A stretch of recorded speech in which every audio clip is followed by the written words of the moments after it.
नमस्कार. The true रेसिपीच्या किचनमध्ये तुम्हा सर्वांचं मनापासून स्वागत. मंडळी, जेवणाच्या ताटात कितीही पक्वान्न असली तरी जोपर्यंत लोणच्याची एक फोड ताटात येत नाही तोपर्यंत जेवणाला पूर्णता येत नाही.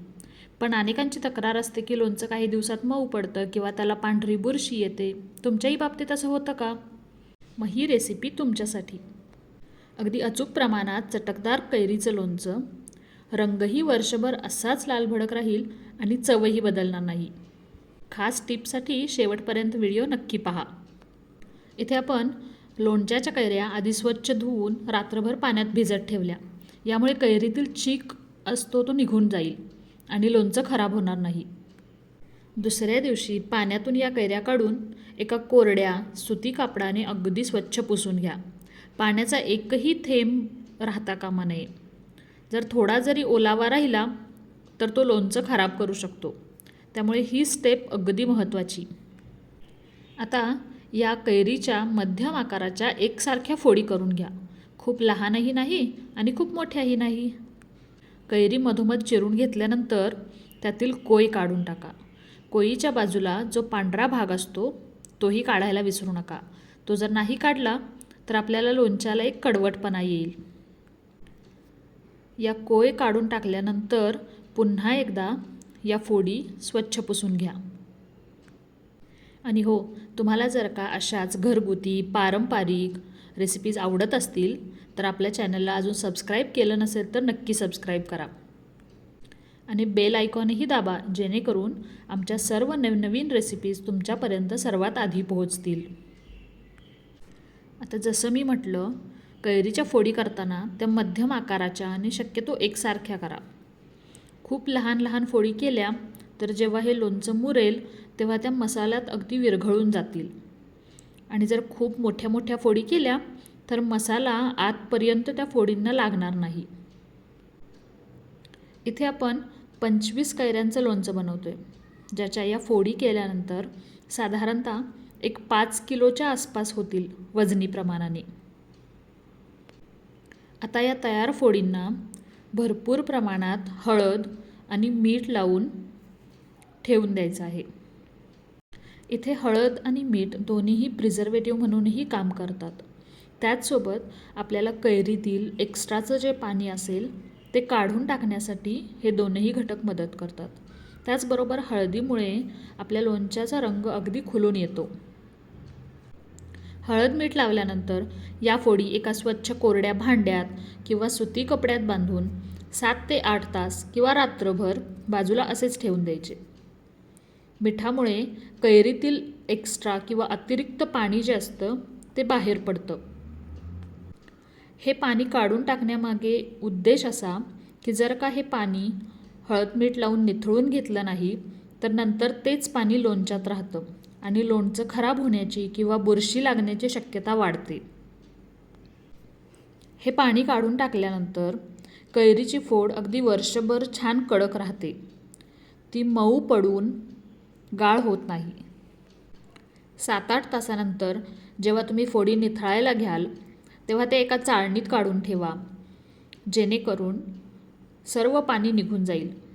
शक्य असल्यास या फोडी फॅनखाली 1 ते 2 तास एखाद्या कोरड्या सुती कपड्यावरती पसरवून ठेवा, जेणेकरून त्या पूर्णपणे ड्राय होतील. ही टीप त्यांच्यासाठी ज्यांना अगदी सुकं सुकं लोणचं आवडतं. आता लोणचं चविष्ट होण्यासाठी मसाल्यांची तयारीही तितकीच महत्त्वाची. 25 कैऱ्या म्हणजेच 5 किलो लोणच्याच्या प्रमाणासाठी इथे आपण घेतलं आहे मोठं मीठ अर्धा किलो, मोहरीची डाळ 200 ग्रॅम, तयार लोणचे मसाला 200 ग्रॅम, साखर अर्धा किलो आणि गोडे तेल पाव किलो. तसं मी म्हटलं, अर्धा किलो मोठे मीठ आपण 25 कैऱ्यांसाठी वापरतोय. हे मोठं मीठ कढईत मंद आचेवर थोडंसं गरम करून घ्या. काही वेळेला या मिठामध्ये ओलावा असतो, तो निघून जाण्यासाठी इथे आपण मीठ थोडंसं गरम करून घेतलेलं आहे. मीठ पूर्ण थंड झाल्यावर मिक्सरला त्याची जाडसर भरड काढून घ्यायची. त्यानंतर मोहरीची डाळ 200 ग्रॅम मोहरीची डाळसुद्धा अगदी हलकी गरम करून घ्या. थोडी थंड झाली की ती मिक्सरला फिरवून घ्या. मोहरीची डाळ थोडीच गरम केल्याने होतं काय तर एकतर तिचा कच्चेपणा जातो आणि लोणच्याला खमंग वास येतो. डाळ जास्त भाजायची नाही, फक्त तिचा ओलावा निघून जाईल इतपतच गरम करायची. डाळ आणि मीठ दोन्हीही थोडं थंड झाल्यानंतरच मिक्सरला लावायचे. असे दोन्ही जिन्नस भरड बारीक केल्यामुळे हा मसाला फोडींना अगदी व्यवस्थित चिकटतो आणि लोणच्याचा रस्सा जो असतो किंवा ग्रेव्ही असते किंवा मसाला ज्याला म्हणतो आपण, तो छान दाटसर होतो. खरं सांगायचं तर या मोठ्या मिठावर रासायनिक प्रक्रिया कमी असते, म्हणूनच तर आपल्या पूर्वजांना, आपल्या आजींना, आईला हे खूप आवडायचं.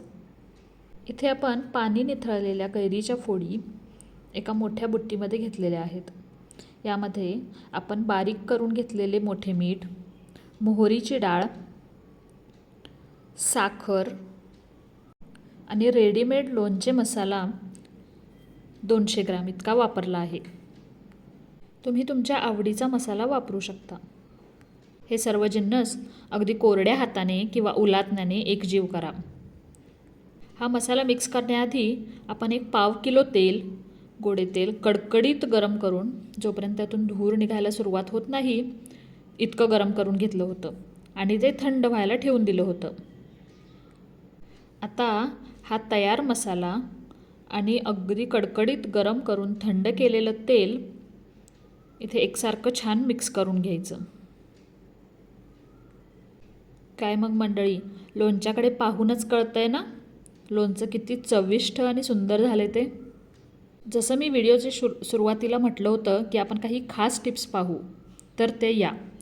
तयार लोणचं हे नेहमी काचेच्या किंवा चिनी मातीच्या बरणीतच भरा. बरणी स्वच्छ धुवून उन्हात वाळवून मगच वापरा. लोणचं बरणीत भरल्यावर लगेच विसरून जाऊ नका. सुरुवातीचे 8-10 दिवस तरी दर 4 दिवसांनी लोणचे स्वच्छ कोरड्या चमच्यानी वर खाली करा. जसं मी म्हटलं होतं, एक सिक्रेट पदार्थ जो की साखर, इथे आपण अर्धा किलो साखर वापरली आहे. साखरेमुळे लोणच्याचा रंग वर्षभर आहे असा लालभडक राहतो. या आणि अशाच व्हिडिओमध्ये सांगितलेल्या सर्व टिप्स जर तुम्ही फॉलो केल्या तर तुमचं लोणचं नक्कीच वर्षभर किंवा त्याहूनही जास्त टिकेल आणि त्याला बुरशी येणार नाही याची 100% खात्री. व्हिडिओ आवडला असेल तर लाईक शेअर करा. भेटूया पुन्हा अशाच एका चटकदार रेसिपीसह.